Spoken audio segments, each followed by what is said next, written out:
或者我哋大部分人其實都喺過住差唔多嘅人生。有人一餐飯花幾千蚊，而我哋每日逼地鐵、逼巴士，辛辛苦苦返工一個月，可能先賺到別人一晚消費。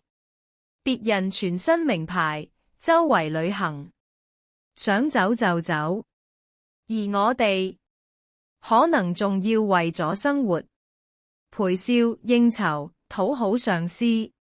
明明已經好攰，但周末深夜依然仲喺公司開 OT。有時望住窗外夜景，你會突然懷疑，點解人生會變成咁？細個時，我哋都以為長大後會活得好精彩，以為努力讀書，人生自然會變好。但真正踏入社會先發現，原來現實從來唔容易。好多時，你已經好努力，但生活依然唔肯放過你。責任、壓力、人情世故，慢慢將人磨到筋疲力盡。甚至有時候，為咗生存，我哋不得不低頭。但即使係咁，人生真係就要認輸咩？其實最可怕嘅，從來唔係你而家窮、辛苦、迷茫，而係你開始相信，我一世都只會係咁。當一個人開始認命，開始放棄希望，人生先真正停咗落嚟。因為人生其實好長，你而家經歷緊嘅低谷，未必會陪你一世。